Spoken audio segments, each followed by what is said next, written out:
દેશની સૌથી મોટી એરલાઇન ઇન્ડિગો પાયલટ્સ અને ક્રૂ મેમ્બર્સની અછતને કારણે ગંભીર સંકટમાંથી પસાર થઈ રહી છે।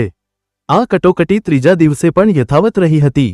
તેના કારણે અમદાવાદ, વડોદરા, સુરત અને રાજકોટ એરપોર્ટ્સમાં કુલ 155 ફ્લાઇટ રદ કરવામાં આવી હતી, જેના કારણે મુસાફરોમાં ભારે અસંતોષ જોવા મળ્યો હતો। અમદાવાદ એરપોર્ટ પર મુસાફરોએ ઇન્ડિગો ચોર છે અને ઇન્ડિગો મુર્દાબાદ જેવા નારા સાથે વિરોધ દર્શાવ્યો હતો।